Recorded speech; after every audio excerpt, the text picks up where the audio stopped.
नमस्कार, न्यूज के इकलौते फैमिली शो न्यूज की पाठशाला में आप सभी का स्वागत। मैं हूं सुशांत सिन्हा। ये वो पाठशाला जहां सबकी क्लास लगती। और आज कौन कौन सी क्लास लगेगी पाठशाला में, पहले आपको वो बताता हूं, फिर पहला चैप्टर खुलेगा। आज मोदी राज में सड़क पर रो रहे मुसलमानों का सच क्या है, उसके बारे में आपको बताऊं। मुसलमान हैं इसलिए घर टूट रहे हैं का सच बताने वाला चैप्टर लेकर आया हूं। ओवैसी और अखिलेश अपने घर में बेघर मुसलमानों को रखेंगे क्या, आज इसके बारे में भी बात है। मुसलमान के आंसू में दर्द है और जैन समाज रोए तो फर्क नहीं पड़ता, आज इसकी भी बात करूं।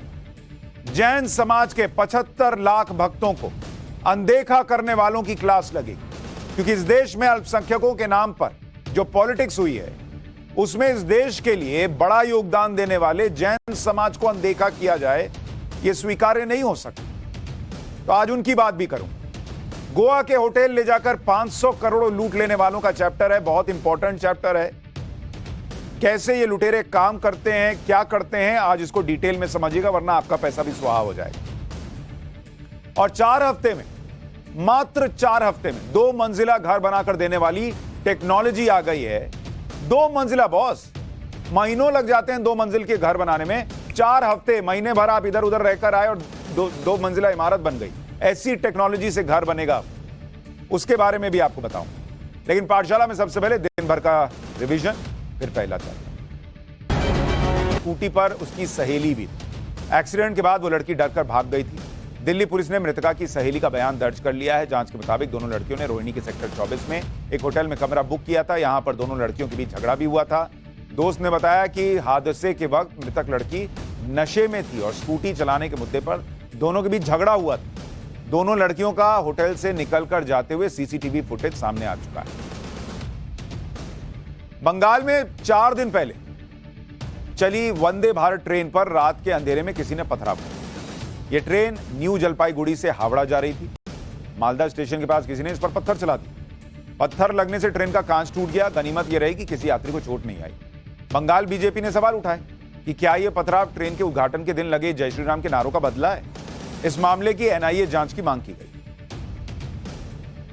इंटरनेशनल मॉनिटरी फंड यानी आईएमएफ, उसने चेतावनी दी है कि 2023 का साल 2022 से भी मुश्किल होगा, क्योंकि अमेरिका, यूरोप और चीन की इकोनॉमी बहुत स्लो हो जाएंगी। चीन के लिए अगले कुछ महीने बहुत मुश्किल भरे होंगे। आईएमएफ का अनुमान है कि 1/3 दुनिया में इस साल मंदी रहेगी। विदेश मंत्री एस जयशंकर ने भारत के खिलाफ पश्चिमी देशों के एजेंडे की फिर पोल खोली। रूस से तेल खरीदने के मामले में एस जयशंकर ने कहा है कि जब से यूक्रेन युद्ध शुरू हुआ तब से यूरोप ने भारत के मुकाबले 6 गुना ज्यादा कच्चा तेल रूस से खरीदा है।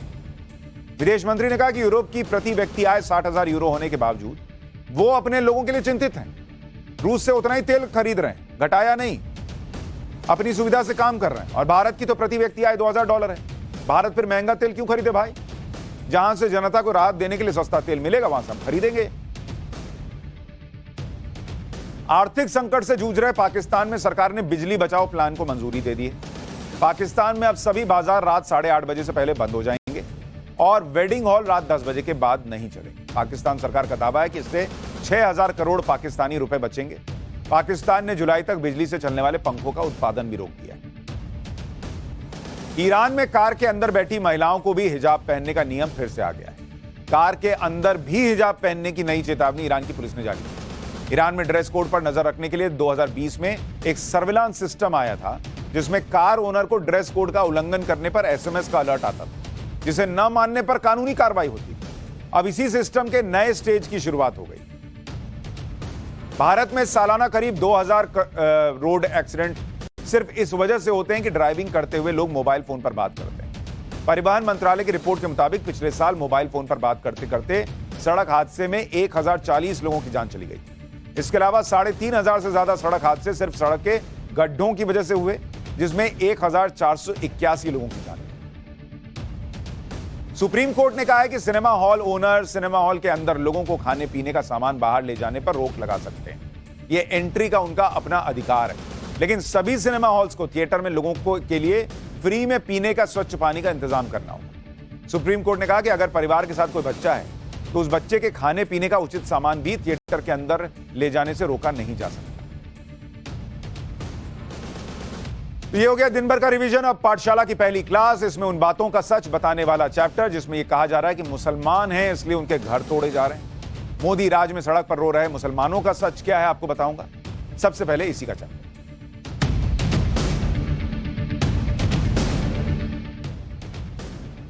देखिए, इस देश में अल्पसंख्यक शब्द आपने कई बार सुना, लेकिन अगर आप पॉलिटिक्स में अल्पसंख्यक शब्द को समझने जाएंगे तो नेताओं ने उसका मतलब सिर्फ मुसलमान बनाकर छोड़ दिया। और क्यों, आज मैं आपको पाठशाला में बताऊंगा और आपको समझ में आएगा। अगर आप देखेंगे तो इस देश के अंदर अल्पसंख्यकों की अगर बात करें, माइनॉरिटी, तो इस देश में अल्पसंख्यकों की अगर बात करें और उसमें मुसलमान की बात करें तो मुसलमानों की आबादी कितनी है?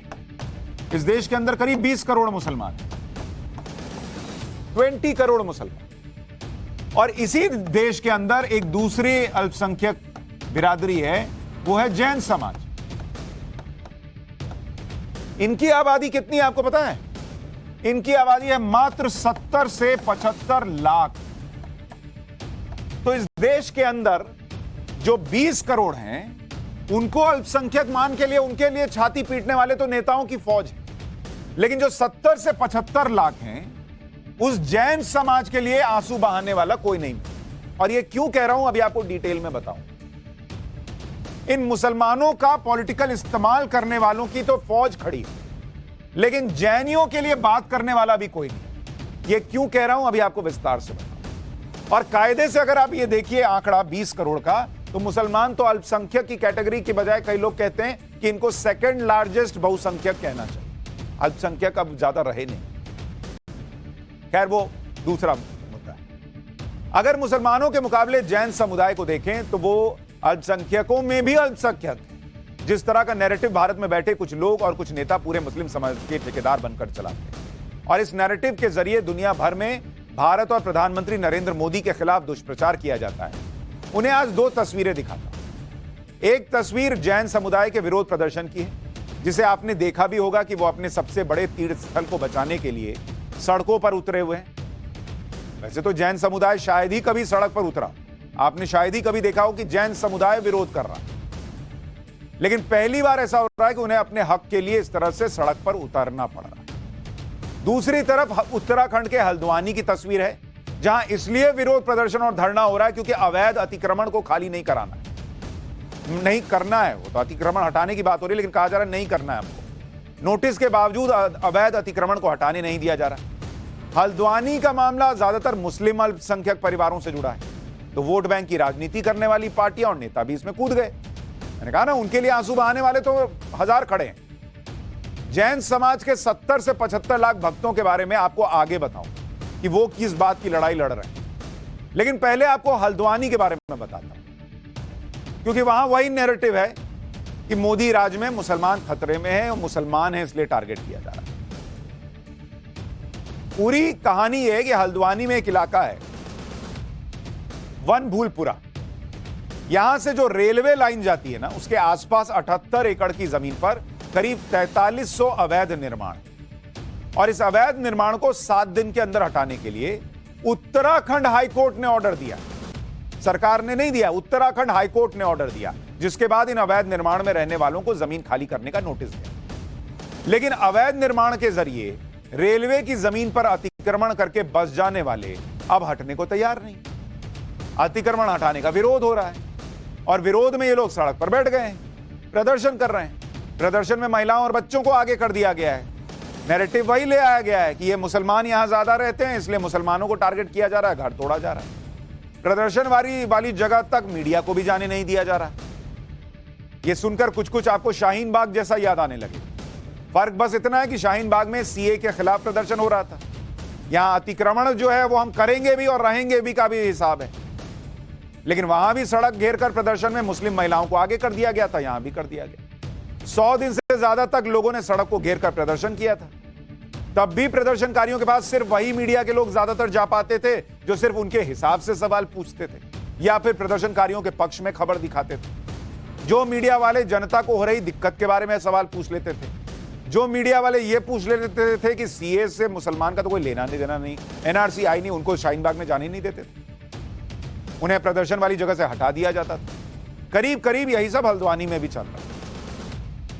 हल्द्वानी के मामले में जमीन खाली करने का हाईकोर्ट का आदेश, रेलवे ने नोटिस दिया है कि 1 हफ्ते में जगह खाली करो, फिर भी ये लोग नहीं मान रहे। और ये रेलवे का आपको नोटिस दिखा रहा हूं, जिसमें लिखा है कि मध्य रेलवे विभाग की भूमि में सभी अनाधिकृत कब्जेदारों को सूचित किया जाता है कि रेलवे की भूमि से अनाधिकृत कब्जा इस नोटिस के जारी होने की तारीख से 1 सप्ताह के अंदर खाली कर दें।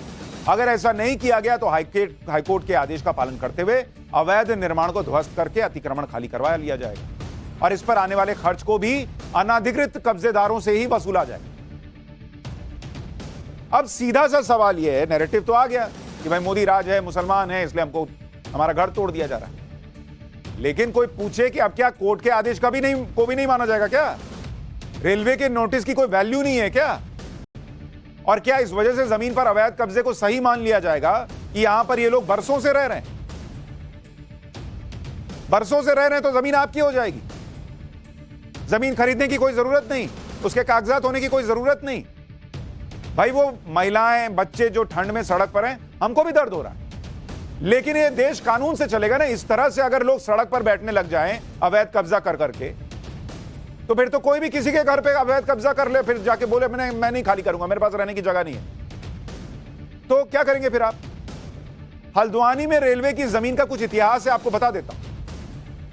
अंग्रेजों ने 1937 में इस इलाके की कुछ लोगों को जमीन लीज पर दी। यह लीज 30 साल के लिए थी। अंग्रेजों के जाने के बाद लीज को बार बार रिन्यू किया गया। फिर 1975 के बाद से यहां पर दूसरे लोग भी बसना शुरू हो गए। उन्होंने देखा कुछ लोग रह रहे हैं, हम भी रहते हैं, वो आके बसना शुरू हो गए, किसी ने रोका नहीं। इन्होंने वहां पर पहले कच्ची झुग्गियां बनाई, फिर पक्के मकान बन गए। आरोप है कि वोट बैंक के चक्कर में, समझे, मामला फिर वही वोट बैंक पे आ गया। वोट बैंक के चक्कर में इस जमीन को 2016 में फ्री होल्ड कर दिया गया, यानी जो लोग वहां रह रहे थे वो वहां पर मालिकाना हक जता सकते थे। और आरोप किस पे है? तब की कांग्रेस सरकार पर। फिर कांग्रेस की एंट्री हो गई। कांग्रेस सरकार ने यहां सारी सुविधाएं पहुंचा दी, आरोप लगता है, पक्की सड़कें बनवा दी, सीवर लाइन बिछवा दिया कि रहो, कोई दिक्कत नहीं। वो लोग भी समझने लगे कि अरे भाई सब मिल ही रहा है तो रहो, हम हो गए मालिक। तब लोगों से कहा गया कि उनका केस नगर निगम लड़ लेगा, क्योंकि कई लोगों ने यह तर्क दिया कि जमीन रेलवे की नहीं, नगर निगम की है। 2016 में हाईकोर्ट ने अवैध कब्जा हटाने का ऑर्डर दे दिया था, लेकिन ये लोग सुप्रीम कोर्ट गए। सुप्रीम कोर्ट ने कहा कि आप रिव्यू पिटीशन डालिए और सारे पक्षों को सुना जाना चाहिए। सबको सुनने के बाद अब इस मामले में फिर से हाईकोर्ट का ऑर्डर आया और जमीन खाली करने के लिए कह दिया। इस मामले में उत्तराखंड हाईकोर्ट के हाल में 20 दिसंबर को अपने ऑर्डर में यह लिखा कि 9 नवंबर 2016 को भी कोर्ट ने रेलवे को ऑर्डर दिया था कि वो रेलवे लाइन और आसपास की रेलवे की जमीन से अतिक्रमण हटाए। अब सुनिएगा, बड़ा इंपॉर्टेंट, उस वक्त राजनीतिक फायदे के लिए सत्ताधारी पार्टी अवैध कब्जा करने वालों के लिए राजनीतिक ढाल बन गई और सब वोट बैंक बचाने के लिए किया। 2016 में किसकी सरकार? कांग्रेस। खुद राज्य सरकार ने बिना ठोस वजह दिए कोर्ट के फैसले पर पुनर्विचार याचिका डाली थी, जिसे बेंच ने 10 जनवरी 2017 को खारिज कर दिया। हाईकोर्ट के आदेश के बावजूद तब की राज्य सरकार ने अतिक्रमण हटाने के लिए जरूरी मदद नहीं दी। हाईकोर्ट ने आखिर में अपने फैसले में कहा कि जमीन से जुड़े दावों को लेकर हमने सभी तथ्यों को गौर से देखा।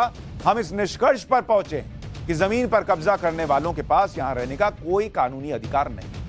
मतलब सारे दस्तावेज, सारे पक्ष, सब कुछ देखने और सुनने के बाद हाईकोर्ट कह रहा है कि बॉस ये जमीन इनकी नहीं है, ये यहां नहीं रह सकते। लेकिन माहौल ये बनाने की कोशिश हो रही है कि मुस्लिम होने के कारण इनके घरों को तोड़ा जा रहा है। अरे बॉस, हाईकोर्ट ने ऑर्डर दिया है, तभी तो अतिक्रमण हटाया जा रहा है, फिर भी कुछ नेता इस पर राजनीति कर रहे हैं। अच्छा, मामला आया जैसे ही तो कौन सबसे पहले कूदा होगा? असदुद्दीन ओवैसी बोलने में सबसे आगे आ गए। ओवैसी बार बार यही कहते हैं कि मुसलमानों को टारगेट किया जा रहा है, मुस्लिम विक्टिम है। एक बार ओवैसी साहब को सुनिए, फिर आपको वो बताऊंगा जो ओवैसी आपको नहीं बताएंगे। भारत के प्रधानमंत्री ने कहा कि 2022 जब आएगा, खत्म होगा तो सबको घर मिलेगा। अरे यहाँ तो अब घर से निकाल रहे हैं लोगों को। एक पीढ़ी, 2 पीढ़ी नहीं, 4-4 पीढ़ी वहां पर उस मुकाम पर रही है। जब दिल्ली में मोदी सरकार इलीगल कॉलोनीज को रेगुलाइज कर सकती है, तो यहां पर उत्तराखंड की बीजेपी की सरकार क्यों नहीं मदद कर रही लोगों को? आप दिखाइए ना, क्यों नहीं मदद करना चाह रहे आप? ज्यादातर इसमें मुसलमान हैं, गरीब हैं पूरे, इनके सर से छत छीन लेना, ये कौन सी इंसानियत की बात है? अच्छा देखिए, खुद ही कह रहे हैं कि दिल्ली में जिस तरीके से अनाधिकृत कॉलोनी को रेगुलराइज किया गया वैसे यहां क्यों नहीं कर सकते? मतलब खुद मान रहे हैं कि इलीगल कॉलोनी, तो फिर तो बॉस जिसका जब वहां जहां मना है वो देश में कब्जा करके बैठ जाए, जमीन छेक के बैठ जाए, फिर कल को कहे कि हम यहां पे नहीं रह हटेंगे, हमको रहने के लिए जगह नहीं है। और ओवैसी साहब का भी घर दिखाऊंगा आपको, पूछूंगा कि क्या अपने घर में इन लोगों को रखेंगे? हल्द्वानी के मामले को धार्मिक रंग दिया जा रहा है, पहले यह समझिए। इसके जरिए फिर वही नैरेटिव सेट करने की कोशिश हो रही है कि मुसलमानों को टारगेट किया जा रहा है। लेकिन इस जमीन, हल्द्वानी की जिस जमीन से अतिक्रमण हटाने की बात है, आपको पता होना चाहिए कि वहां मुसलमान भी रहते हैं, हिंदू भी रहते हैं। यह अतिक्रमण जिसकी बात कर रहा हूं, हल्द्वानी का जो केस है, हल्द्वानी का केस, वहां पर आप देखिए अतिक्रमण कितने एरिया में, अतिक्रमण जो है वो 2 किलोमीटर के एरिया में, यानी लंबा चौड़ा एरिया, 2 किलोमीटर का अतिक्रमण, 4300 कच्चे पक्के मकान है इसके अंदर। अब आप आगे की बात सुनिए, कैसे नैरेटिव बनाते हैं लोग। यहां करीब 20 मस्जिद है, ठीक है, लेकिन बॉस आपको ये लोग ये नहीं बता रहे कि यहां 9 मंदिर भी हैं। अगर इस पूरे इलाके में 4300 कच्चे पक्के मकान में कोई हिंदू नहीं रहता तो ये 9 मंदिर किस लिए बने हुए हैं बॉस? हवा में। हिंदू भी रहते हैं ना वहां पर। ये 2 किलोमीटर के इलाके में कोई हिंदू नहीं रहता है, लेकिन पूरा नैरेटिव यह बना दिया गया कि मुसलमानों को टारगेट किया जा रहा है, उनके घर खाली कराए जा रहे हैं। अरे बॉस, घर उनके खाली कराए जा रहे हैं जिन्होंने जमीन पर कब्जा किया, और इस देश का कानून कहता है कि कब्जा करने वाले का धर्म नहीं देखा जाता। मंदिर बनाने वालों के भी घर खाली हो रहे हैं, मस्जिद बनाने वालों के भी घर खाली हो रहे हैं, क्योंकि उन दोनों के पास कागज नहीं। और समाजवादी पार्टी भी इस मामले में तुरंत एक्टिव हो गई। समाजवादी पार्टी ने आज सुबह ट्वीट करके बताया कि अखिलेश यादव के आदेश पर समाजवादी पार्टी का एक प्रतिनिधि मंडल उन परिवारों से मिलेगा जिसके घर रेलवे की जमीन पर बने। अब समाजवादी पार्टी ने जो प्रेस रिलीज जारी की उसकी भाषा सुनिए। इसमें लिखा है कि हल्द्वानी में रेलवे विभाग द्वारा अतिक्रमण के नाम पर 5000, अखिलेश का लखनऊ में जो घर है उसके बारे में उन्होंने 2019 के लोकसभा चुनाव में दायर हलफनामे में बताया कि इनके घर, लखनऊ, अखिलेश जी का जो घर है लखनऊ में, अखिलेश यादव का घर, इसके बारे में ये खुद बता चुके हैं, जो चुनाव के पहले जानकारी देते हैं कि कीमत जो है वो 10 करोड़ रुपए। 10 करोड़ के घर में आप रहते हैं, 10 परिवार को रख के दिखाइए ना बॉस। कुल एरिया जो है, कुल एरिया वो है 24,191 स्क्वायर फीट। अब बताइए, 24,191 स्क्वायर फीट के घर में रहते हैं। तो जिन मुसलमानों को समाजवादी पार्टी अपना दर्द दिखा रही है कि हमको बहुत दुख हो रहा है, तुम रो रहे हो, वो पलट के पूछें कि बॉस 2 कमरा दे दो, बस 2 कमरा, उतने में हम मान जाएंगे कि आपको हमारे लिए दर्द है। अभी कुछ दिन पहले प्रधानमंत्री मोदी ने दिल्ली में झुग्गी झोपड़ी वालों को फ्लैट्स की चाबी दी। इन फ्लैट्स का औसत साइज कितना था? 322 स्क्वायर फीट। अखिलेश जी रहते हैं कितना है? 24,000 स्क्वायर फीट के घर। अब अगर अखिलेश के घर से तुलना करें तो अखिलेश के सिर्फ लखनऊ वाले घर के साइज में करीब 75 परिवार बस जाएंगे बॉस। मोदी जी ने जो गरीब परिवारों को घर दिया उस साइज को अखिलेश जी के घर में सेट करने बैठिएगा तो 75 परिवार रह सकते, मतलब 300 लोग तो आराम से रह सकते हैं अगर हर घर में 4-4 लोग। कोई पूछे अखिलेश यादव जी से कि इतना दिल में दर्द उठ रहा है तो अपने घर में रहेंगे, रहने देंगे? नहीं रहने देंगे ना। लेकिन देश में सरकारी जमीन है तो उसमें रहो। इसी तरह से ओवैसी जी की बात करता हूं, हैदराबाद में उनका घर दिखा रहा हूं आपको, शानदार घर। मैं उनके घर गया हूं भाई, बड़ा सा बंगला है, आंखें फटी की फटी रह जाती हैं देखकर, इतना बड़ा बंगला है। और ऐसी जगह पर है कि एक तरफ पुराना हैदराबाद दिखता है, एक तरफ नया हैदराबाद दिखता है, रौले वाला घर।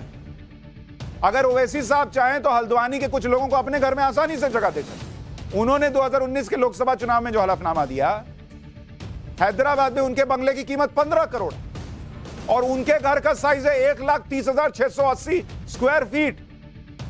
ओवैसी ये अखिलेश जी का घर था ना, अब ओवैसी का घर देखिए, ओवैसी जी का घर, इनके घर की कीमत कितनी है? इनके घर की कीमत है 15 करोड़, 15 करोड़ रुपए। और इनका एरिया सुनिए, अभी वो तो बेचारे 24,191 स्क्वायर फीट में रहते हैं, इनके घर का एरिया बताया जाता है 1,30,680 स्क्वायर फीट। ये इनका खुद का हलफनामा है जो चुनाव लड़ते वक्त इन्होंने दिया कि 1,30,000 स्क्वायर फीट के घर में रहते। अब अगर ओवैसी साहब के बंगले के साइज में ईडब्ल्यूएस के फ्लैट्स जो बनते हैं उसको सेट करें तो 400 से ज्यादा फ्लैट तो इनके खुद के बंगले में बने आएंगे। 400 फ्लैट का मतलब है 400 परिवार, यानी 1600 लोग ओवैसी साहब के घर में रह सकते हैं। 1600 लोग। अब इतना दर्द है तो 10 को रख के दिखाए ना बॉस, 1600 छोड़िए। अपने घर की 1 इंची जमीन जो लोग नहीं देते वो देश की सारी जमीन देने को तैयार हो जाते हैं अपनी पॉलिटिक्स के नाम पर। यह सच आपको दिखाना चाहता हूं। ओवैसी साहब को यह भी याद रखना चाहिए कि साल 2018 में उन्हीं के शहर हैदराबाद में 70 साल बाद रेलवे की एक जमीन अतिक्रमण से मुक्त हुई। उस जमीन की कीमत करीब 50 करोड़ रुपए थी। उस जमीन के लिए रेलवे ने 52 साल तक कानूनी लड़ाई लड़ी और हाईकोर्ट से रेलवे को जीत मिली। अब तो इस तरह की राजनीति नहीं की गई थी और मैं आपको पहले भी बता चुका हूं, क्योंकि वहां मुख्यमंत्री इनके दोस्त हैं। वहां मस्जिद टूट जाए तो भी ओवैसी साहब को दर्द नहीं होता। इनको दर्द तब होता है जब मस्जिद उत्तर प्रदेश में टूटे। वहां रेलवे की जमीन खाली हो जाए हैदराबाद में कोई दिक्कत नहीं, हल्द्वानी में हो जाए वहां बीजेपी की सरकार है तब दिक्कत होती है। ये तो इस देश के मुसलमान भाइयों को देखना है कि आपका कैसे इस्तेमाल होता है इस देश में पॉलिटिक्स के नाम। और यहां आपको एक और बात याद दिलाता हूं, अक्सर वक्फ की जमीन को लेकर जब सवाल उठते हैं तो भी ये लोग विक्टिम कार्ड खेलते हैं। वक्फ की जमीन को कहा जाता है कि जमीन धार्मिक कार्यों और गरीब मुसलमानों की भलाई के लिए। अब सवाल यह है कि अगर अवैध अतिक्रमण को हटाए जाने से पीड़ित परिवारों की इतनी चिंता है तो उन्हें वक्फ की जमीन पर क्यों नहीं बसा देते भाई? हल्द्वानी नैनीताल में मैं तो आपको ऑप्शन दे रहा हूं, अखिलेश जी का घर का ऑप्शन दिया, ओवैसी जी के घर का ऑप्शन दिया। हल्द्वानी में देखिए, हल्द्वानी जहां का यह पूरा मामला है, यहां पर नैनीताल जिला में वक्फ की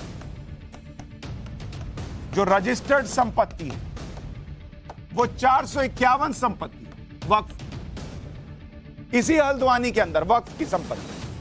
और उत्तराखंड में वक्फ की जो संपत्ति है,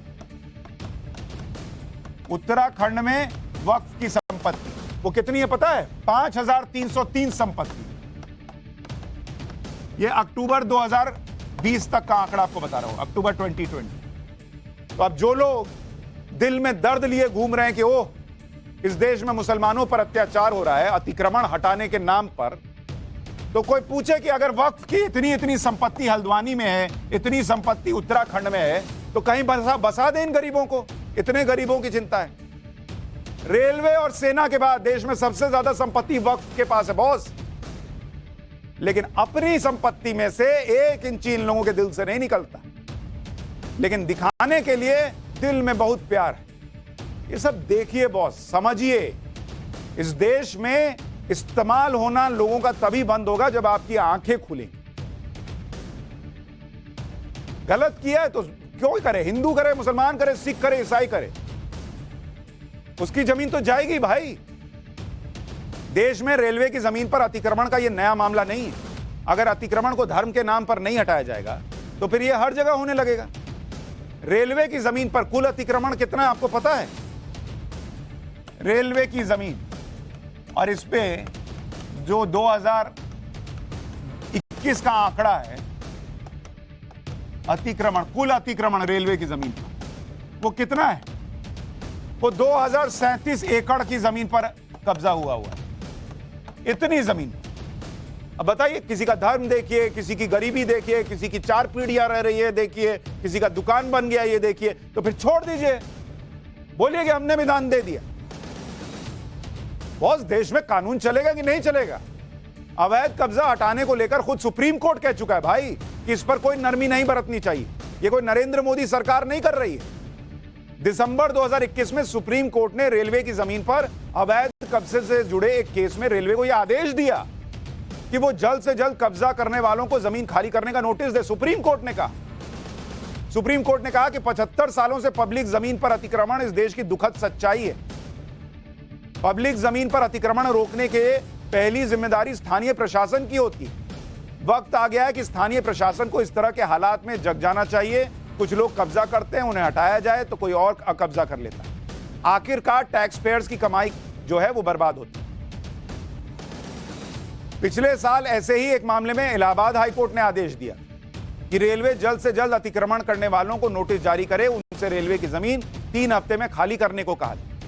अलग अलग कोर्ट के इन फैसलों से साफ है कि रेलवे की जमीन से अतिक्रमण हटाने का काम सिर्फ उत्तराखंड में नहीं हो रहा, सिर्फ उस जगह नहीं हो रहा जहां मुस्लिम आबादी ज्यादा है, बल्कि अतिक्रमण हटाने की कार्रवाई पूरे देश में होती रहती। और बॉस, ये धर्म देखकर नहीं होती, इस बात को समझिए। और मैं, ठीक है, इनका दर्द है, उस दर्द से कोई इनकार नहीं कर रहा, लेकिन जो अपराध करते हैं उनके पीछे भी उनका कोई दर्द होता है। दर्द देखकर काम कीजिएगा तो फिर देश में कानून का कोई मतलब ही नहीं है। कहीं हिंदुओं ने कब्जा किया हुआ होगा, वो कहेंगे हमारा भी दर्द है, हम भी नहीं हटेंगे। और जो कब्जा कर रहा है वो तो गरीब ही होगा। अमीर आदमी क्यों कब्जा करके बैठेगा भाई, उसके पास तो अपना बंगला होगा। जो कब्जा करके झोपड़ी बना रहा है वो तो गरीब ही होगा ना, फिर तो कहीं से नहीं हटेगा अतिक्रमण। और मैं तो सीधी बात कर रहा हूं, जो लोग इसमें धर्म देख रहे हैं, जो लोग सपोर्ट की बात कर रहे हैं, अपने घर पे कब्जा करने देंगे?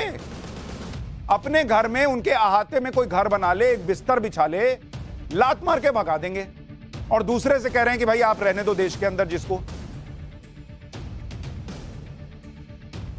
और इसमें मैं कह रहा हूं, ये सारे अतिक्रमण में उन नेताओं, उन अधिकारियों की भी जिम्मेदारी तय है जिन्होंने सालों साल, इसका नहीं कह रहा हूं, देश भर जहां भी लोगों को बसने देते हैं, पानी की पाइपलाइन पहुंचाते हैं, बिजली के कनेक्शन पहुंचाते हैं, उन लोगों का भी हिसाब कीजिए। ये आज इनके इस हालात के वो भी जिम्मेदार है, वो नेता भी जिम्मेदार है, वो अधिकारी भी जिम्मेदार है। मुसलमानों को पीड़ित बताने वाला जो नैरेटिव देश में कुछ लोग चलाते हैं, वही नैरेटिव देश के बाहर भी चलाया जाता है और फिर भारत के खिलाफ दुष्प्रचार होता है। ये सेट पैटर्न है। हल्द्वानी के मामले में भी यही हो रहा है। सोशल मीडिया पर अगर आप देखें, DOAM नाम के ट्विटर हैंडल से हल्द्वानी वाली खबर ट्वीट की गई। ट्वीट में लिखा है, भारत में 4000 मुसलमानों से घर छीने जाने का खतरा मंडरा रहा है। नीचे लिखा है, बीजेपी शासित उत्तराखंड राज्य में 4500 घरों को गिराने की तैयारी। DOAM क्या है? डॉक्यूमेंटिंग ऑपरेशन ऑफ अगेंस्ट मुस्लिम, यानी ऐसा संगठन जो दुनिया में मुसलमानों को प्रताड़ित करने से जुड़ी खबरें शेयर करता है। इसका एड्रेस भी देख लीजिए, लिखा है इंग्लैंड, यूनाइटेड किंगडम। मतलब बिना सच्चाई जाने ये ट्विटर हैंडल मुसलमानों को भारत में भड़काने का काम कर रहा है। पाकिस्तान, जहां अल्पसंख्यकों पर सबसे ज्यादा अत्याचार होते हैं, जहां हिंदू और सिखों के घर तोड़ दिए जाते हैं, लड़कियां उठा ली जाती हैं, मंदिर तोड़ दिए जाते हैं, उस पाकिस्तान की मीडिया में भी हल्द्वानी वाली खबर आ गई। पाकिस्तान को तो मौका चाहिए, कैसे वो भारत के मुसलमानों में नफरत भरने की कोशिश करे। हालांकि उसी पाकिस्तान में पिछले साल मई में वहां की रेलवे ने अवैध कब्जे से 529 एकड़ जमीन को मुक्त कराया। तब उन्हें अपने लोगों की फिक्र नहीं हो रही थी, तब उन्हें अतिक्रमण लग रहा था क्या? लेकिन हल्द्वानी में उन्हें अतिक्रमण नहीं, धर्म नजर आ रहा। पाकिस्तान टुडे में देखिए क्या खबर चल रही। इसलिए आपको बता रहा हूं कि सजग होइए, देश में कानून चलता है, सब पे बराबर से चल रहा है। ये धर्म वाले झांसे में मत फंसिए। अवैध अतिक्रमण को किसी धर्म से नहीं जोड़ना चाहिए, क्योंकि अवैध अतिक्रमण से बरसों से पूरा देश परेशान है। आप ट्रेन से जाते होंगे, आप भी देखते होंगे कि शहर शुरू होने से पहले झुग्गी झोपड़ियां बनी होती, रेलवे ट्रैक के किनारे। कहीं थोड़ी देर में देखिएगा DTH की छतरी लग जाती है। कुछ साल बाद झुग्गी की जगह पक्का मकान बन जाता है। सरकारी जमीन पर कब्जा करने की परंपरा करीब करीब हर शहर में, हर जगह ऐसा ही है। अतिक्रमण है वो भी नहीं कह रहा, लेकिन कई जगह ऐसा होता है। सवाल है कि आखिर इतनी आसानी से सरकारी जमीन पर अतिक्रमण कैसे हो जाता है? इसमें सबसे बड़ी जिम्मेदारी सरकारी विभागों की है, नगर निगम की है, विकास प्राधिकरण की है, बिजली विभाग की है, पुलिस की है, फिर रेलवे की। इनकी नाक के नीचे अवैध निर्माण हो जाते हैं, इनको पता नहीं चलता। बॉस पैसे लेकर चुपचाप साइड हो लेते हैं। जब सालों बाद कोर्ट से आदेश आता है तो बसे बसाए लोगों के लिए मुश्किल हो जाती है। अरे बॉस, जब शुरुआत में ही नहीं बसने देंगे तो अतिक्रमण होगा ही नहीं। अपने घर में घुसने के पहले तुरंत बोलते हो ना, गेट पे ही बोलते हो ना कि बॉस है, हेलो, कहां, उधर बाहर, ये हमारा घर है। लेकिन सरकारी जमीन पे हाँ बसाओ ना, थोड़ा सा इधर डाल दो, थोड़ा सा वोट डाल दो, बस हो गया था। आपने मुस्लिम समाज के ठेकेदार बने लोगों और नेताओं का सच तो जान लिया, जो हमेशा विक्टिम कार्ड थे। अब आपको उन समाज के लोगों की बात बताता हूं जो सही मायने में अल्पसंख्यक, जो कभी सड़क पर नहीं उतरते, कभी विक्टिम कार्ड नहीं खेलते। इस देश में ऐसी राजनीति होती है कि मुसलमान के आंख में आंसू आ जाए तो दर्द होता है लोगों को, लेकिन जैन समाज रोए तो फर्क नहीं पड़ता। पाठशाला में अब उन अल्पसंख्यकों की बात, अब जैन समाज के 75 लाख भक्तों को अनदेखा करने वालों की क्लास में।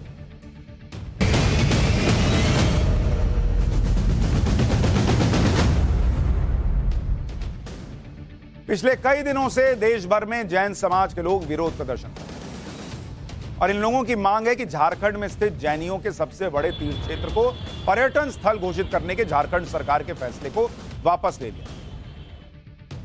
जैन समाज का कहना है कि तीर्थ क्षेत्र को पर्यटन क्षेत्र बनाने से उस स्थान की पवित्रता और धार्मिक भावनाओं को ठेस पहुंचती है। कोई भी आध्यात्मिक है कि जिस तरह देश के दूसरे तीर्थ क्षेत्र को पर्यटन स्थल नहीं माना जाता, उसी तरह सम्मेद शिखर की आस्था और पवित्रता को भी पूरा सम्मान मिलना। अपनी इन्हीं मांगों को लेकर पूरे देश में जैन समाज के लोग विरोध प्रदर्शन कर रहे हैं। दिल्ली, राजस्थान, गुजरात, महाराष्ट्र, यूपी, बिहार, हर राज्य में भारी संख्या में जैन समाज के लोग झारखंड और केंद्र सरकार तक अपनी बात पहुंचा रहे हैं। हेमंत सोरेन सरकार से गुहार लगा रहे हैं, कांग्रेस के समर्थन से चल रही हेमंत सरकार से गुहार लगा रहे हैं कि बॉस ऐसा मत कीजिए। लेकिन इतना ही प्रदर्शन अगर इस देश में सेकंड लार्जेस्ट बहुसंख्यक मुसलमानों ने किया होता तो हर जगह हेडलाइन हो जाती। लेकिन चूंकि ये देश भर में शांतिपूर्ण तरीके से कर रहे हैं, एक छोटी सी मांग है इनकी कि भैया उसको पर्यटन स्थल मत बनाइए, कोई सुनने वाला नहीं है, क्योंकि ये वोट बैंक नहीं है ना बॉस। इनके वोट से सरकारें नहीं बनती। 75 लाख तो है, नेता तो काउंट कर रहा है ना 75 लाख वोट, वो भी पूरे देश में। हाँ, और ये जो कंट्रीब्यूट करते हैं देश के लिए, अभी वो आगे बताऊंगा। लेकिन ये पूरा विवाद झारखंड सरकार और केंद्र सरकार के बीच राजनीति के तारों में उलझा, इसीलिए आज इसे सुलझाना भी जरूरी, ताकि 75 लाख जैन भक्तों की आवाज उठाई जाए। लेकिन इससे पहले आपको सम्मेद शिखर के बारे में जानना होगा, जिसको लेकर मांग हो। जैन समाज के सबसे पवित्र तीर्थ स्थल कहे जाने वाले सम्मेद शिखर जी झारखंड के गिरिडीह जिले में पड़ता है। ये जो आप देख रहे हैं ये तस्वीर, ये सम्मेद शिखर जी की। जिस तरह हिंदुओं में 4 धाम या अमरनाथ की यात्रा का महत्व है, उसी तरह सम्मेद शिखर की यात्रा को जैन समुदाय में सबसे पवित्र तीर्थ और यात्रा माना है। ये झारखंड का सबसे ऊंचा पहाड़ भी है, इसलिए इसे झारखंड का हिमालय कहा जाता है। सम्मेद शिखर की घनी पहाड़ियों में जैन समाज के 24 में से 20 तीर्थंकरों ने कड़ी तपस्या की थी और यहीं से मोक्ष की प्राप्ति की। यहां से जैनों के 23वें तीर्थंकर भगवान पार्श्वनाथ ने भी निर्वाण प्राप्त किया, इसलिए इसे पूरे इलाके को पार्श्वनाथ की पहाड़ियां भी कहा जाता है। सम्मेद शिखर तीर्थ समुद्र तल से 520 फीट की ऊंचाई पर करीब 10 किलोमीटर के क्षेत्रफल में फैला हुआ है। इस पूरे पहाड़ पर 60 से ज्यादा जैन मंदिर हैं। इनमें से कई मंदिरों में 400 साल से ज्यादा प्राचीन मूर्तियां हैं। जैन समाज के श्रद्धालु इस पवित्र पर्वत के शिखर तक करीब 13 किलोमीटर पैदल जाते हैं। लगभग 26 किलोमीटर की यह तीर्थ यात्रा बहुत मुश्किल है, लेकिन जैन धर्म में इस यात्रा को बहुत पवित्र माना गया है, क्योंकि इससे मोक्ष का द्वार माना जाता है। और इसलिए जैन समाज के लोग सरकार से मांग कर रहे हैं कि सम्मेद शिखर जैसे पवित्र तीर्थ क्षेत्र पर्यटन क्षेत्र, टूरिस्ट स्पॉट न घोषित कीजिए। इससे इस पूरे क्षेत्र का स्वरूप बदल जाए और यह मौज मस्ती का अड्डा बन जाए। भाई कल को कोई वहां आएगा, पार्टी करेगा, मान लीजिए नॉनवेज खा रहा है, शराब पी रहा, आप कैसे रोकेंगे? वो कहेगा टूरिस्ट स्पॉट है बहुत, हम करेंगे। आप कहेंगे भाई नहीं, ये तो तीर्थ स्थल। समझाते फिरेंगे क्या लोगों को? अब इस मामले पर यह हो रहा है कि झारखंड सरकार इसे केंद्र के ऊपर डाल रही है और केंद्र सरकार का वन मंत्रालय इसे झारखंड सरकार का मामला बता रहा है। आज इसके पीछे चल रही राजनीति के बारे में भी आपको समझना है। साल 2018 में झारखंड सरकार ने सम्मेद शिखर को पर्यटन स्थल बनाने का प्रस्ताव दिया। तब झारखंड में बीजेपी की रघुवर दास की सरकार। 2019 में केंद्रीय वन एवं पर्यावरण मंत्रालय ने गजट जारी करके सम्मेद शिखर को इको सेंसिटिव जोन में नोटिफाई कर दिया। मतलब सरकार ने कहा यह इको सेंसिटिव जोन है, पर्यटन क्षेत्र नहीं बना है। इसके बाद झारखंड में हेमंत सोरेन की सरकार आ गई, जिसने पर्यटन उद्योग को बढ़ावा देने के लिए नई झारखंड पर्यटन नीति 2021 की घोषणा की। इसके तहत सम्मेद शिखर क्षेत्र में पार्क, होटल, रिजॉर्ट का निर्माण, एडवेंचर गेम्स की सुविधाएं दी जाएं। इसके अलावा tree house, cottage, night safari और आउटडोर एक्टिविटीज कराने की भी बात कही। 17 मार्च 2022 को जैन समाज ने केंद्रीय वन मंत्रालय और झारखंड सरकार की इस अधिसूचना पर अपनी असहमति जताई और इसे रद्द करने की मांग। इसके बाद जैन समाज ने विरोध किया, लेकिन 11 दिसंबर 2022 को देश भर में सम्मेद शिखर जी बचाओ आंदोलन शुरू किया गया, जो आज भी चल रहा है। वैसे इस विवाद को सुलझाने की जिम्मेदारी सबसे ज्यादा झारखंड सरकार की और मुख्यमंत्री हेमंत सोरेन की है, क्योंकि सम्मेद शिखर जी क्षेत्र उनके अधिकार में आता है। लेकिन पॉलिटिक्स हो रही। इस विवाद के दो किरदार हैं, एक है केंद्रीय वन मंत्रालय और दूसरा झारखंड सरकार। साल 2018 में झारखंड सरकार ने केंद्रीय वन मंत्रालय को प्रस्ताव भेजा। इसके बाद केंद्रीय वन मंत्रालय ने इको सेंसिटिव जोन घोषित किया, उन्होंने पर्यटन क्षेत्र घोषित नहीं किया। अब झारखंड सरकार की जिम्मेदारी है कि केंद्र सरकार को दोबारा प्रस्ताव भेजे और सम्मेद शिखर को इको सेंसिटिव जोन से हटवाए और इसे आधिकारिक रूप से तीर्थ क्षेत्र घोषित करवाए। भाई राज्य सरकार भेजेगी तभी तो केंद्र सरकार करेगा ना, तो भेजना हेमंत सोरेन को है। जैन समाज के विरोध प्रदर्शन के बाद हेमंत सोरेन मास्टर प्लान वापस लेने का आश्वासन दे रहे हैं, लेकिन लिखित में कुछ नहीं कर रहे। वो चाहें तो केंद्र सरकार को दूसरा प्रस्ताव भेज सकते हैं, जबकि बीजेपी के कई सांसद इस मुद्दे को संसद में उठा चुके। बीजेपी कह रही है कि भैया इसको मत कीजिए, आप पर्यटन क्षेत्र मत बनाइए, तीर्थ क्षेत्र रहने दीजिए। केंद्र सरकार के कई प्रतिनिधि मंडल जैन समाज के संपर्क में हैं ताकि विवाद को सुलझाया जा सके। तो बीजेपी प्रयास कर रही है, केंद्र सरकार प्रयास कर रही है। हेमंत सोरेन को खाली लिखकर सिफारिश करनी है कि ठीक है हम कह रहे हैं इसको ऐसा मत कीजिए, मामला खत्म हो जाएगा। नहीं, मामला चले जा रहा है। और भाई वहां तो झारखंड में हेमंत सोरेन की सरकार है, कांग्रेस के समर्थन से चल रही सरकार है। तो जो कहते हैं हम अल्पसंख्यकों के मसीहा हैं वो नहीं कर रहे, और जिन पर आरोप है कि वो अल्पसंख्यकों के खिलाफ हैं वो करने को तैयार हैं, बीजेपी कर रही। जैन समाज का तर्क है कि सम्मेद शिखर को पर्यटन क्षेत्र घोषित करने से यहां भीड़ बढ़ जाएगी और हर तरह के लोग यहां पहुंचेंगे, जिससे मांसाहार, नशा और अनैतिक गतिविधियां बढ़ेंगी। आपको सम्मेद शिखर जी का पिछले साल जनवरी का एक वीडियो दिखाता हूं, जिसमें कोरोना काल के बाद बड़ी संख्या में लोग घूमने पहुंचे। इन लोगों की वजह से यहां आए जैन श्रद्धालुओं को बहुत असुविधा हुई। जैन समुदाय के मुताबिक अचानक आई इस भीड़ की वजह से सम्मेद शिखर जी की सुरक्षा और पवित्रता को ठेस पहुंची। ये देखिए, ये लोग पहुंच गए, सब पहुंच गए। कोई सेल्फी ले रहा है, कोई कुछ कर रहा है, पहुंच गए सब। अब जब इसे झारखंड सरकार पर्यटन स्थल घोषित कर देती है तो सोचिए यहां किस तरह का माहौल होगा, नाच गाना चल रहा है। और वो जैन समाज यही कर रहा है कि भैया ये हमको नहीं चाहिए, हमारा तीर्थ स्थल है, घूमने की जगह थोड़ी है। हेमंत सोरेन इस विवाद का स्थायी इलाज करने के बजाय आश्वासन की मीठी गोली दे रहे हैं, लेकिन इस बार जैन समाज पीछे हटने के मूड में। अपने तीर्थ क्षेत्र को बचाने के लिए वो बलिदान देने की चुनौती दे चुके। आज आपको जैन समाज के बलिदान की भी एक तस्वीर दिखा देता हूं। सम्मेद शिखर को पर्यटन क्षेत्र घोषित करने के विरोध में जयपुर में जैन मुनि सुज्ञेय सागर महाराज जी ने अपने प्राण त्याग दिए। वो पिछले 10 दिन से आमरण अनशन कर रहे थे।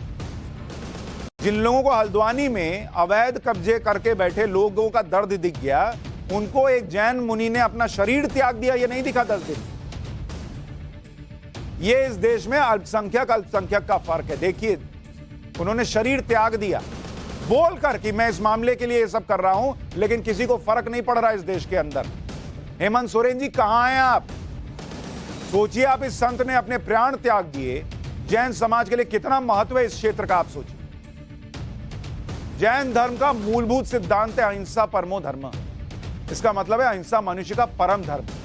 इस श्लोक में आगे यह भी लिखा हुआ है कि धर्म हिंसा तथैव च, यानी धर्म की रक्षा के लिए हिंसा करना उससे भी श्रेष्ठ है। लेकिन देश का जैन समाज अपने अहिंसा वाले सिद्धांत पर कायम है। पूरे देश में विरोध प्रदर्शन चल रहा है, लेकिन कहीं हिंसा नहीं हुई, कोई घटना सामने नहीं आई और ना आगे भी आएगी।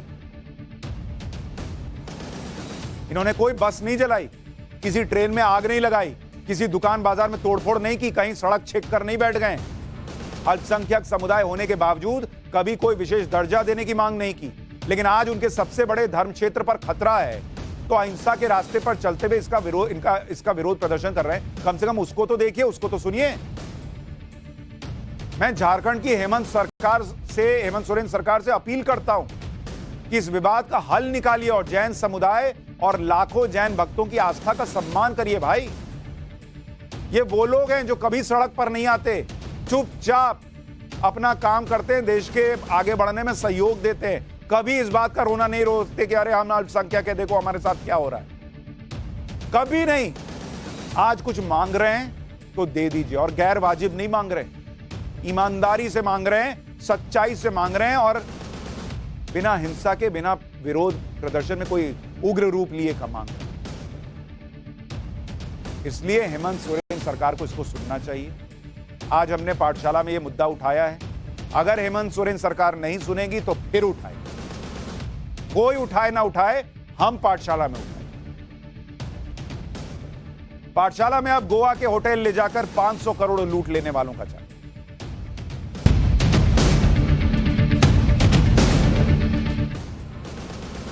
पाठशाला में हम लगातार आपको अलर्ट करते रहे कि जरा सी लापरवाही या फिर जरूरत से ज्यादा भरोसा करने में आपकी जेब खाली है, क्योंकि अपने पैसे पर उन लोगों की हमेशा नजर रहती है, आपके पैसे पर, जो फ्रॉड करने के नए नए तरीके निकाल के लाते हैं। अगर कोई आपसे कहे कि हमारी स्कीम में आप पैसा लगाइए, पैसा 2-3 गुना करके आपको दे देंगे, आपको गोवा लेकर चलेंगे, दुबई लेकर चलेंगे, 5 स्टार होटल में रुकवाएंगे, और आपने इन पर भरोसा कर लिया, तो वही होगा जो देश में कुछ लोगों के साथ हुआ, जो नई क्रिप्टो करेंसी में पैसा लगाकर 200% रिटर्न के चक्कर में फंस गए।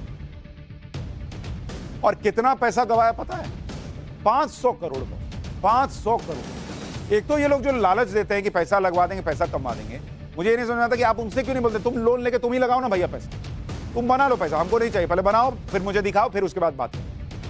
लेकिन लोगों की जो है जीभ ऐसे लटक जाती है, पैसा, ओ चलो, पैसा ही कुछ लाख या कुछ करोड़ का नहीं, 500 करोड़ रुपए की धोखाधड़ी का मामला है। 200% रिटर्न का लालच दिखाकर कुछ लोगों ने देश में 500 करोड़ का क्रिप्टो स्कैम कर दिया बॉस, और फिर देश छोड़कर फरार भी हो गए। दिल्ली से मुंबई तक क्रिप्टो स्कैम के 100 से ज्यादा निवेशक अपने लाखों करोड़ रुपए गंवा चुके। सबसे पहले आपको बताता हूं कि 500 करोड़ का यह क्रिप्टो स्कैम क्या है, कैसे हुआ, फिर आगे कुछ और स्कैम बताऊंगा, कैसे बचना है ये बताऊंगा। एक SM ग्लोबल इंडिया नाम की कंपनी, इसने लोगों से यह कहकर पैसा जुटाना शुरू किया कि नई क्रिप्टो करेंसी लॉन्च हुई। यह कंपनी महाराष्ट्र के सांगली में रजिस्टर्ड है। कंपनी ने बताया कि क्रिप्टो करेंसी का नाम मेटापेक्स है। उन्होंने दावा क्या किया कि एक मेटापेक्स की कीमत $2.5, यानी आज के हिसाब से 206 रुपए।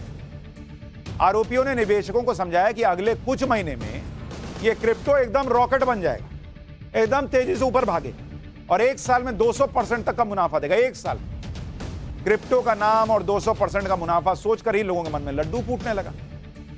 आरोपियों ने लालच दिया कि उन्हें हर महीने 5 से 20% का निश्चित रिटर्न मिलेगा, और जिसे पैसे निकालना है वो निकाल सकता है, प्रॉफिट होगा। गोवा के 5 स्टार होटल्स में स्कीम से जुड़ी मीटिंग्स हुई, प्रोग्राम किए, इससे भी लोगों का भरोसा बढ़ गया। बॉस ये प्रोफेशनल लग रहे हैं। लोगों की जेब से और पैसा निकालकर स्कीम में लगाने के लिए आरोपियों ने लोगों को दुबई घुमाने और दुबई हॉलिडे का भी ऑफर दे दिया। आरोपियों ने यह कहा कि जो लोग ज्यादा पैसा लगाएंगे उन्हें दुबई ले जाकर छुट्टी मनाने का मौका मिलेगा। लोग ये बुद्धि नहीं लगाए कि जब ज्यादा पैसा लगा के ये मुझे दुबई ले जा रहा है, तो अगर दुबई ही जाने का तरह शौक था तो खुद ही उसी पैसे से चले जाते। लोग इन्हीं ऑफर्स में फंस गए, खूब पैसा लगाने लगे। बाद में पता चला कि उनकी करोड़ों की रकम के साथ फ्रॉड हो गया और आरोपी फरार हो गए। अब आप दुबई में ऊंट के ऊपर बैठ के उनको ढूंढते रहिए, वो मिलने वाले दुबई में। यह केस बताने का मकसद यह है कि नए साल पर आप सावधान, नए नए तरीकों से आपको टारगेट किया जा रहा है। इसमें प्राइवेट क्रिप्टो में पैसा लगाने के जरिए भी आपको ठगा जा रहा है। प्राइवेट क्रिप्टो करेंसी में वैसे भी बहुत रिस्क है। दिसंबर में रिजर्व बैंक के गवर्नर शक्तिकांत दास ने दुनिया भर को सावधान किया कि क्रिप्टो का मामला 100% स्पेक्युलेटिव है, मतलब हवाई बुलबुले जैसा है, और इस पर रोक लगनी चाहिए। और अगर इसे बढ़ने दिया गया तो लिख कर ले लीजिए कि अगला आर्थिक संकट प्राइवेट क्रिप्टो करेंसीज से ही आएगा। यह आरबीआई के गवर्नर ने भविष्यवाणी की, फिर भी फंस गए ये लोग। आपको याद होगा कि हमने आपको कुछ महीने पहले पाठशाला में FTX नाम की कंपनी के बारे में बताया, जो दुनिया के सबसे बड़े क्रिप्टो एक्सचेंजेस में से एक। इसके साथ 10 लाख से ज्यादा निवेशक जुड़े। यह कंपनी पिछले साल नवंबर में दिवालिया हो गई। इस कंपनी के 30 साल की उम्र के सीईओ सैम बैंकमैन फ्रॉयड ने एक दिन में ही अपनी 94% संपत्ति गंवा दी, जबकि 3-4 महीने पहले ही सीईओ को दुनिया भर आप देखेंगे। बिटकॉइन की कीमत जो है, क्रिप्टो का हाल देखिए, क्रिप्टो का हाल पिछले साल, जो एक बिटकॉइन की कीमत, बिटकॉइन, इसकी कीमत 2 जनवरी 2022 को कितनी थी आपको पता है? 35 लाख, 35,63,000 रुपए एक बिटकॉइन की कीमत। ये 2 जनवरी 2023 आते आते तक ये कितना हो गया आपको पता है? 13 लाख रुपया, 13,74,000 रुपया हो गया। 35 लाख से 13 लाख पे आ गया। इसलिए कह रहे हैं लोग कि क्रिप्टो में भैया सोच समझ के लगाइए। एक है इथेरियम, इसका 2022 में 2 जनवरी को कितना था? 2 जनवरी को 2022 में 2,81,000 रुपए, और 2 जनवरी 2023 में इसका कितना हो गया आपको पता है? 99,000 रुपए, 99,000 रुपए। अब बताइए, टेरा लूना क्लासिक 2 जनवरी 2022 को 6,828 रुपए का था। 2 जनवरी 2023 को 1 रुपया का भी नहीं रह गया। 1 रुपया छोड़िए बॉस, 10 पैसे का भी नहीं रह गया। इतनी गिरावट आ गई, 6,000 से सीधा 10 पैसे का भी। क्या आपको पता है कि 2022 में क्रिप्टो मार्केट में कितनी रकम डूबी है? आप सुनेंगे तो हैरान रह जाएंगे। 2022 में क्रिप्टो का हाल, 2022 में कितना पैसा डूबा आपको पता है? 2 लाख करोड़ डॉलर। 2 लाख करोड़ डॉलर, रुपया नहीं कह रहा हूं, डॉलर कह रहा हूं। और इसको अगर आप कन्वर्ट कीजिएगा रुपया में तो कितना पैसा डूबा पता है? 164 लाख करोड़ रुपए डूबे।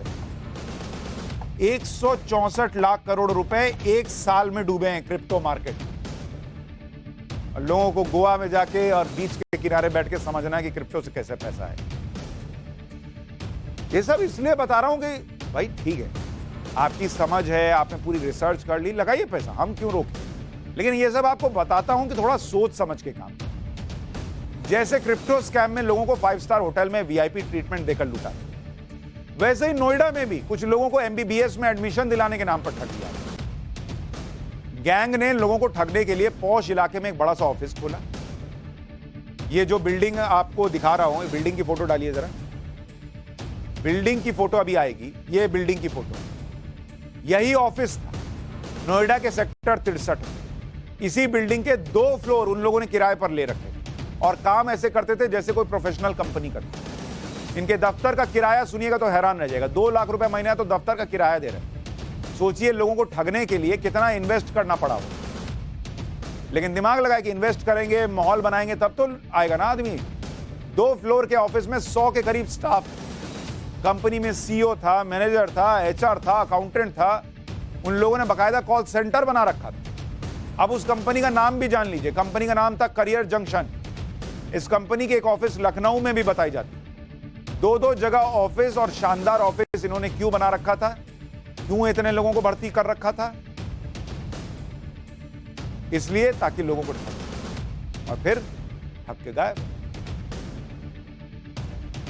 तो इसलिए थोड़ा सचेत रहिए, आंख कान नाक खुला रखिए और देखिए कि सामने वाला कितना और ठग। एक दिन आपको पता था ना कि ट्रेन का डब्बा गिनने के नाम पे नौकरी दे। पाठशाला में अब 8 हफ्ते में 2 मंजिला घर बनाने वाली टेक्नोलॉजी का।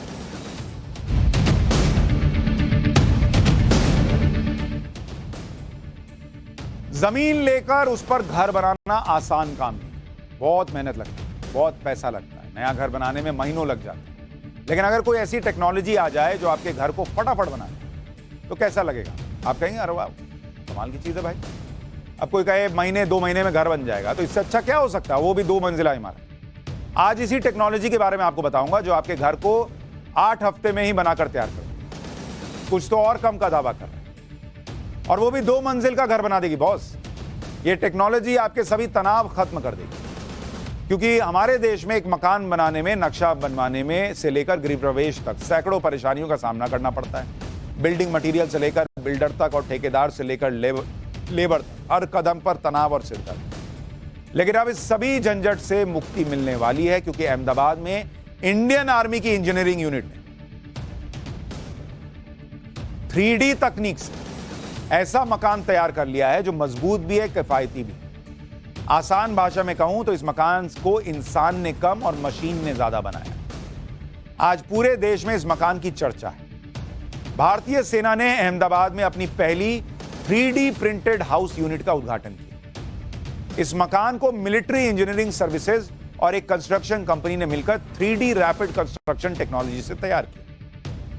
71 स्क्वायर मीटर यानी करीब 765 स्क्वायर फीट में तैयार ये जो मकान देख रहे हैं, ये 3D तकनीक से बना हुआ है और इसमें गैरेज भी है। वैसे तो इस मकान को बनाने में 84 दिन का समय लगा, क्योंकि पहले इस मकान के अलग अलग हिस्सों को 3D तकनीक से तैयार किया गया और फिर निर्माण वाली जगह पर असेंबल यानी जोड़ा गया। लेकिन अगर इस मकान के हिस्से को उसी जगह बनाया जाता तो इसमें सिर्फ 30 से 40 दिन का समय लगा। कम समय में बने इस मकान में सुरक्षा का भी पूरा ध्यान रखा गया। यह जोन 3 में आने वाले भूकंप को झेल सकता है। आमतौर पर इस तरह के मकान को बनाने में 6 से 8 महीने लग जाते हैं, लेकिन इस तकनीक ने कंस्ट्रक्शन के मायने ही पूरी तरह से बदल दिए।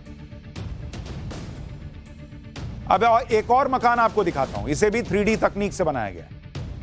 इस मकान की सबसे हैरान करने वाली बात यह है कि इसे मात्र 5 दिन में तैयार किया।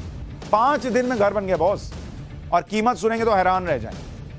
इस मकान को IIT मद्रास के कुछ छात्रों ने मिलकर तैयार किया था। इस मकान को IIT मद्रास कैंपस के अंदर ही बनाया गया है, लेकिन इस हिस्से दूसरी जगह बनाए गए और फिर यहां लाकर असेंबल किया। इस मकान में सीमेंट और सरिये का इस्तेमाल बहुत कम होता है। इसके अलावा ईंट और पत्थर का इस्तेमाल बिल्कुल नहीं होता।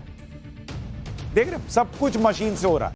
इंसानी काम कम करके मशीन लगा के पूरा समय बचा लिया, और लागत भी करीब 600 स्क्वायर फीट वाले इस मकान की लागत 5 से 5.5 लाख रुपए आई है मात्र। आमतौर पर इतने बड़े मकान को बनाने में 30 से 35 लाख रुपए का खर्च आता है। इसके पीछे की वजह भी आपको समझा देते हैं। इसे समझने के लिए आपको घर बनाने वाली 3D रैपिड कंस्ट्रक्शन टेक्नोलॉजी को समझना होगा। सामान्य तकनीक से मकान बनाने में बहुत ज्यादा बिल्डिंग मटेरियल लगता है, जबकि 3D तकनीक में कुल मटेरियल के 20% से भी कम में काम हो जाता है। सामान्य मकान में सीमेंट, रेत, ईंट, सरिया और बहुत पानी का इस्तेमाल होता है, जबकि 3D तकनीक जियोपॉलीमर और फाइबर को मिलाकर एक एक्सटेंडेबल कंक्रीट बनाया जाता है, जिसमें सीमेंट की मात्रा बहुत कम होती है। केवल स्ट्रक्चर के लिए सरिये का सरिये का इस्तेमाल होता है और उसके ऊपर कंक्रीट से ही निर्माण होता है। इससे मकान की लागत 80% घट जाती है। किसी भी 3D प्रिंटेड घर की औसत उम्र 50 से 60 साल होती है। सबसे खास बात, 3D तकनीक से मकान बनाने में लेबर की जरूरत 90% कम हो जाती है। सब काम मशीन कर रहा है, तो लेबर लगेगा किस लिए? देख रहे हैं आप, लगातार मशीन काम कर रही है, क्योंकि ज्यादातर काम मशीनों से होता है और इसमें वेस्ट बिल्डिंग मटेरियल भी 90% कम निकलता है। ये सारी बातें मिलकर मकान की लागत को बहुत कम कर देती है। इंडियन आर्मी 3D तकनीक से सिर्फ मकान ही नहीं बना रही, बल्कि इसी तकनीक से चीन सीमा पर बंकर भी तैयार किए जा रहे हैं। लद्दाख में LAC के पास ये 3D प्रिंटेड बंकर बनाए जा रहे हैं, जिसकी तस्वीर इस वक्त आप देख रहे हैं। ये बंकर बेहद हल्के और ड्यूरेबल होंगे, कुछ ही घंटों में बनकर तैयार हो सकते हैं। 3D प्रिंटेड बंकर कितने कमाल के हैं कि 3D बंकर इतने मजबूत होते हैं कि ये T-90 टैंक से निकले गोले बर्दाश्त कर लेते हैं। सेना की जरूरत के हिसाब से इन बंकर्स को कभी भी कहीं भी तैयार किया जा सकता है। बंकर के अंदर रखे हथियार और गोला बारूद पूरी तरह से सुरक्षित रहे। राजस्थान और लद्दाख में 3D प्रिंटेड बंकर का ट्रायल किया भी जा चुका है। एक 3D प्रिंटेड बंकर का वजन 40 किलो तक होगा और इसे कहीं भी ले जाया जा सकता है। इसी साल LAC पर 3D बंकर्स का निर्माण शुरू हो जाएगा। 3D प्रिंटेड बंकर को सेना की कॉर्प्स ऑफ इंजीनियर्स बनाए। अभी तक लगभग 20 3D बंकर बनाए जा चुके हैं। लद्दाख में सेना इस तरह के सैकड़ों बंकर बनाए। लद्दाख में 3D प्रिंटेड तकनीक से सिर्फ बंकर ही नहीं बनाए जा रहे, पूर्वी सेक्टर यानी लद्दाख में सैनिकों के लिए 3D तकनीक से शेल्टर भी बनाए जा रहे हैं। अभी तक लद्दाख में इस तरह के 4 2 मंजिला शेल्टर बनाए जा चुके हैं। हर शेल्टर में एक बार में 64 सैनिक रह सकते हैं। तो ये तो पाठशाला में घंटी बजी, लेकिन सीमा पर अगर इस तरह का कंस्ट्रक्शन होगा ना, तो चीन के दिमाग की घंटी बज जाएगी। ये कर क्या रहे हैं बॉस? लेकिन इंडिया इसी तेजी से आगे बढ़ रहा है। पाठशाला में आज के लिए इतना ही। कल रात 8:50 पर मुलाकात होगी।